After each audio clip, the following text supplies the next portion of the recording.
What's up, guys? Jake's in town. He's visiting. We're in the Tuggy Buggy, and we're gonna work on the interior cab work. We got some cage work to do. We got a bunch of tube work to do. The next two videos in this are probably gonna be a lot of tube work, but we did get the PRP seats in the mail, and they're comfortable. What do you think? They're very comfortable. A lot nicer than what I've got. Yeah, they're a lot nicer than what he has, but you know, he's gonna put those in his buggy, so really happy with the PRP seats. That's all I'm gonna say. They're gonna get mounted in this video as well. So Jake's gonna head out. I think he's got some other dates to have besides working with me. So I'm gonna go ahead and get started, and I'll talk through all the tube work I'm gonna do.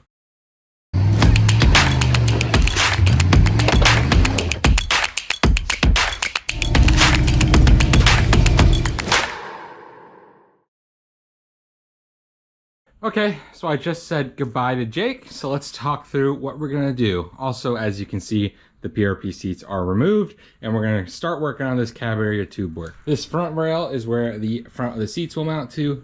Back rails where the back of the seats will mount to, as well as support the back of the seats. This back rail also serves as kind of a pinion slash U-joint protector, just in case that U-joint wants to explode. So that little square section right there is where we're gonna put all of the gauges, transmission shifter, as well as switches to control the buggy. That's what we're gonna use. The rest of it will be sheet metal, but I'm gonna use that single area right there as a little control panel. That being said, we're gonna pull these two nodes right here back to the rear seat harnesses. From the rear seat harnesses, we're gonna push those straight back into the back cab area. They're not gonna line up perfectly with these nodes, but we'll put a little bit of an angle and you won't be able to tell. So that's the way that's gonna go. Now let's talk through the door section. The seats, when the PRP seats are in the buggy, they sit pretty far back. The head area is far behind these two pillars right here, so I don't need to do anything fancy for the doors. I think I'll be very well protected no matter what. With that being said, I'm gonna put a small 3-rung ladder rack going right here, and right here in between these two vertical pillars, just for some structure. And then at this node in that ladder rack, I'm gonna shoot a straight diagonal, not bent, down the door. And then once all that's done, we're gonna move on to making the mounts for the seats. I think I'm gonna go ahead and weld in what I have in place, weld all this in, and then I will come back and I'll talk you guys through how we're notching and tubing this again. Whew, I think I caught my beard on fire a little bit.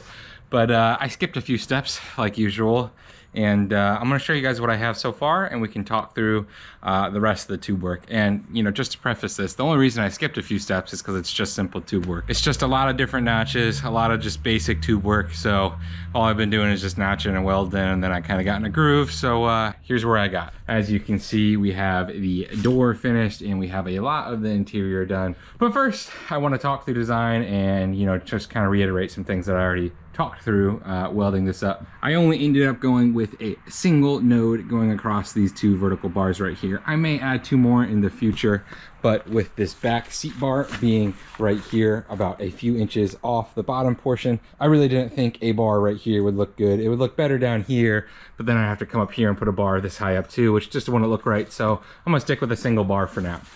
Not making removable doors or swinging doors, not doing any cool crazy bends, just gonna do a nice strong piece of diagonal tubing. That diagonal tubing is 1.5 inches. Since this diagonal tubing doesn't have a bend in it, it's actually more strong than if it had a bend, so might sacrifice a little bit of looks, but this is gonna be a nice sturdy piece right here. And with the seats being as far back as they are, your head's already protected by these 3 pillars right here, and you know, I don't think anything's gonna get in the way and come into the cab. Again, just to reiterate, this is the exact same cab design I talked about earlier. It is just already final welded and everything's in its place. Seats are gonna be smack dab in that square and that square. Center sections are gonna get a plate over it. That's where all the control panels are gonna be. So that's how that looks. For this back section, I went ahead and tied to both these nodes right here. Those are at a slight angle, a very slight angle. I couldn't make them straight just with the seat fitment, so slight angle for those, you know, whatever.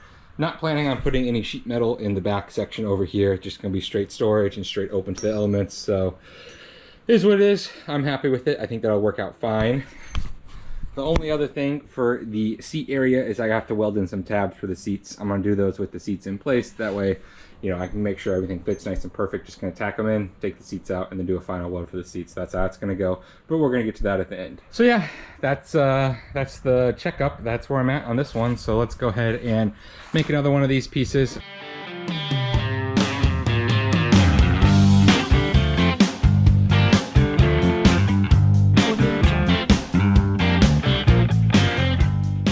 so we're still smoking. So that's how the weld filled up. Bubble in the paint everywhere else, so I'm gonna go ahead and hit that with the wire wheel, clean that up. But that's how that fill looks. I think that's plenty fine, plenty sturdy. We're gonna go ahead and leave that there. So yeah, we're gonna go ahead and call that good, and we're gonna move on to trying to design where these foot pedals are gonna go. So I'm gonna stare at this for a little bit, and I'll come back to you guys when I have an idea of how I want to build it. All right, as you can tell, got another change of plans, so let's talk seat mounts.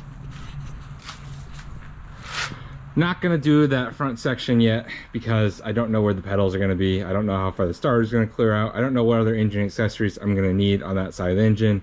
Not super familiar with these Nissan diesels, so I'm gonna save that for last. And I think what I'm gonna do for all of the floor sheet metal and the firewall is I'm gonna hang the pedals off one of those core supports right here, the one I'm talking about. So as soon as I get the pedals in there and I hang them directly to that support, I'm gonna build the sheet metal around it. That way I know everything clears and I know everything's functional before I build a floor that's impossible.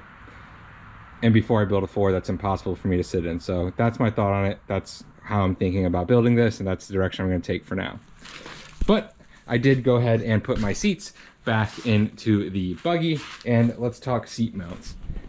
Before I show you guys my tacked-in mounts, let's just take a gander at that difference between the big and tall seat and the regular PRP seat.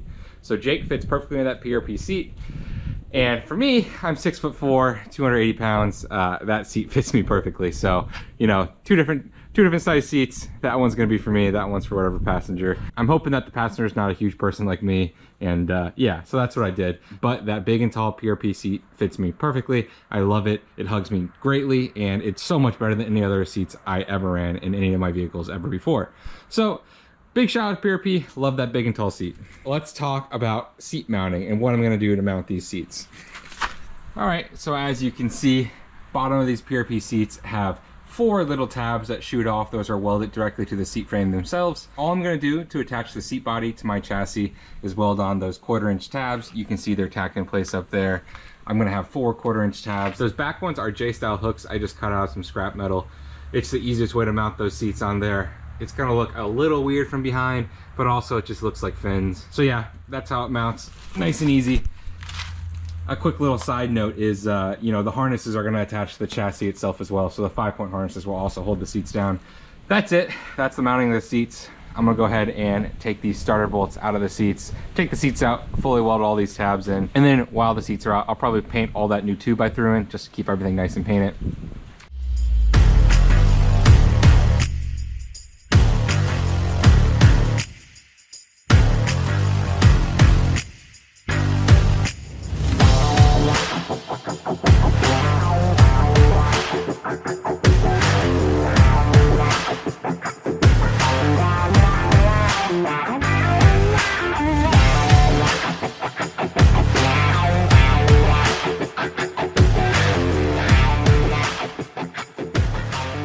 All right, so I just got done painting. I'm gonna show you guys one more quick snapshot of all the tube work we did today.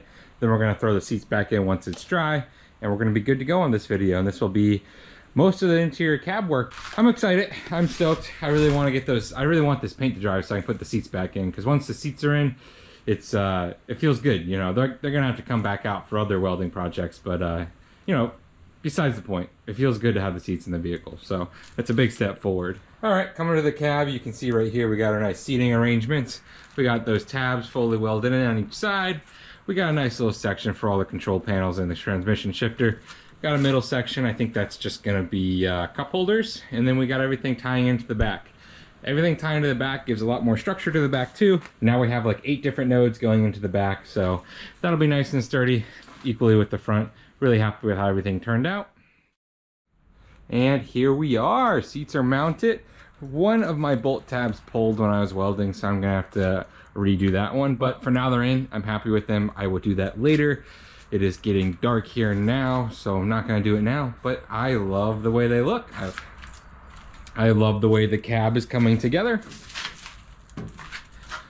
Right there, you can kind of see the protection that you have. You have both those pillars for head protection, and this rides basically your whole leg line. So, you know, maybe a rock could come into the cab, but at the end of the day, I think that's going to be good enough. And if something does happen, I always can make some more triangulation, maybe an X right there. But, you know, that's going to be good enough for now. Really happy with it.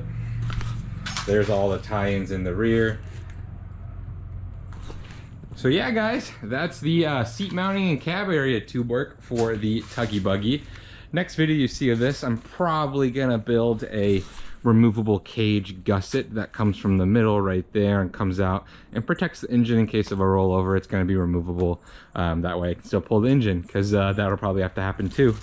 We also have a front truss video coming, so there'll be a few more videos coming pretty quick on the Tuggy Buggy, since I'm really in the mood of working on this vehicle right now. So, you know, more vehicles are probably going to come immediately. So yeah, everything's looking nice and sweet in there.